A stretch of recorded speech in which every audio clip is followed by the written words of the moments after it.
She had been dancing for 6 days. This is the story of the dancing plague of 1518 and the woman who started it all. No music, no festival. No one had asked her to. Frau Troffea just walked out of her house one July morning and started moving, and she could not stop. Her feet were bleeding through her shoes. Her eyes had gone somewhere else entirely. Neighbours tried to grab her. She pulled away. Guards came. They stood there and watched and had absolutely no idea what to do. That was July 14th, 1518. Strasbourg, one of the richest, most powerful cities in the Holy Roman Empire. Within 4 weeks, 400 people were doing the same thing. Some of them died on their feet. The woman's name was Frau Troffea. That is almost everything we know about her. Her first name is lost, her age is lost. What she looked like, what her life was before that morning, what happened to her after, gone. What survived is the fact of what she started. 4 days after Troffea began dancing, 34 other people had joined her in the streets. 4 days, 34 people. All of them moving without music, without rest, without any apparent ability to choose to stop. The Strasbourg City Council convened an emergency meeting. They called in the physicians. The physicians examined the dancers. They conferred. They delivered their official medical verdict. Overheated blood. Too much heat trapped in the humours. The natural treatment was obvious. Let the heat work itself out. Keep the body moving. Dance it out. They prescribed more dancing. Within days, the council had cleared the grain market and the horse market, 2 of the busiest public squares in the city. They built wooden stages. They hired musicians, drummers, pipers, fiddlers. They paid healthy people actual wages to dance alongside the afflicted so nobody would collapse alone. They had just turned a contained medical crisis into a public spectacle visible to tens of thousands of people. And it spread. It spread the way fire spreads when someone throws wood on it. The chronicler of the Imlin family wrote it down. His manuscript is one of 6 surviving accounts of what happened that summer. He recorded the count plainly. More than 400 persons afflicted within 4 weeks. Daniel Specklin, a Strasbourg architect who compiled first-hand accounts, wrote 4 words that have not been disputed in 5 centuries. Many danced to death. The causes were exhaustion, heat stroke, heart failure. The summer of 1518 was brutally hot, and these people were not sleeping, not eating, not stopping. Reports from later chronicles claim 15 deaths per day at the peak.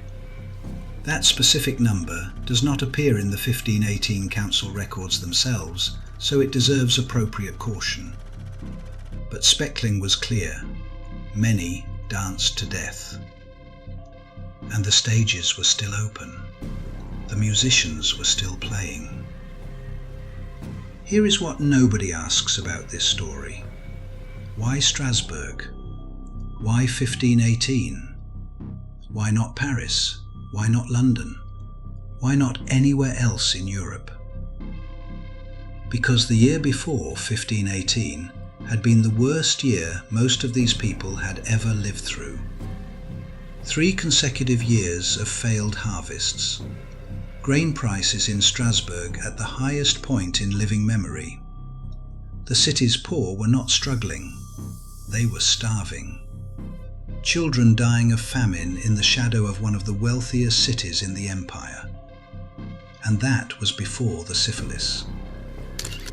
Syphilis had arrived in Europe 23 years earlier, first documented in epidemic form when French troops invaded Naples in 1494. By 1518 it was everywhere. Disfiguring, fatal, spreading fast and completely untreatable. Nobody knew what caused it. Nobody knew how to stop it. Bubonic plague was cycling back through the region. Leprosy, the English sweating sickness moving westward.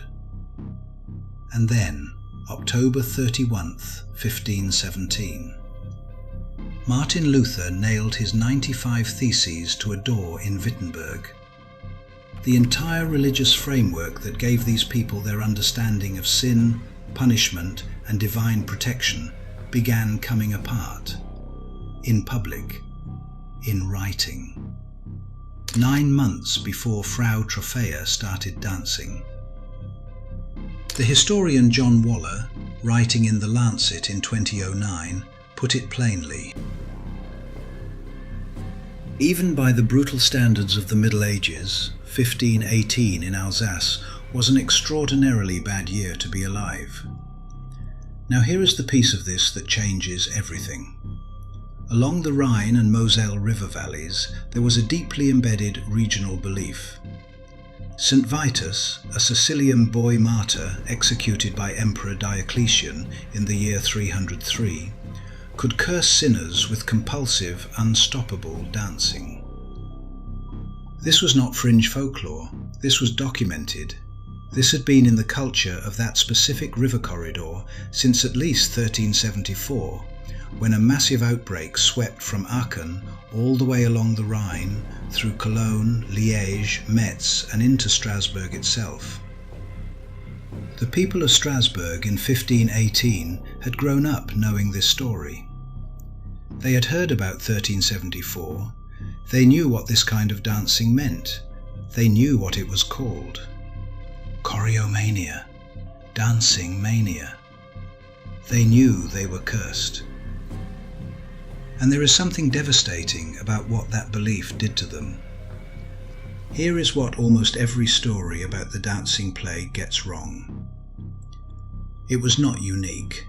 It was not even unusual. The Rhine and Moselle corridor saw roughly 20 documented outbreaks of dance mania between the 11th and 16th centuries. Kulbig in Saxony in 1021, Erfurt in 1237, where children danced 20 kilometers to the next town, Maastricht in 1278, where around 200 dancers died when the bridge they were dancing on collapsed into the Moselle River. Then 1374, Aachen, Cologne, Liège, Utrecht, Tongeren, Ghent, Metz, Strasbourg. Then again in 1418, then 1428, then 1463, then 1518. In Italy they called it tarantism, the belief that spider bites compelled victims to dance until exhaustion. Same phenomenon, different story. And then nothing. After 1564, the outbreak stopped, completely. 500 years of dancing plagues along the Rhine, and then silence. The Protestant Reformation dismantled saint cults across northern Europe. The shrines were closed, the feast days abolished, the intercessory power of saints was denied.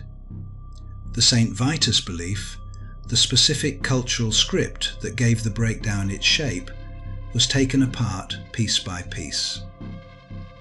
When people stopped believing Saint Vitus could do this to them, he stopped doing it.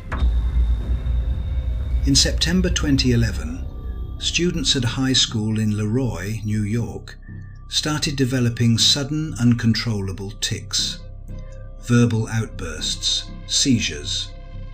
It spread through the school. 19 students, mostly girls, plus one 37-year-old woman from the community. No toxin, no infection, no neurological damage that any test could find. The New York State Department of Health concluded mass psychogenic illness.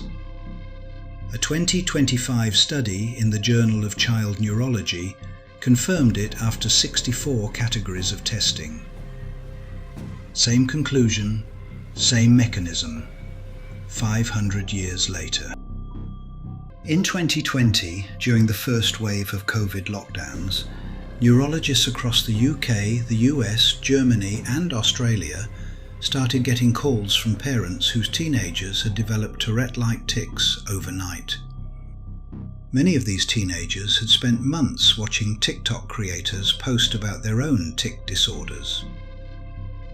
A 2023 paper in Clinical Child Psychology and Psychiatry called it Mass Social Media Induced Illness. The paper opened by citing the 1518 dancing plague. The bodies are doing the same thing. The platforms are just faster now. We do not know Frau Troffea's first name.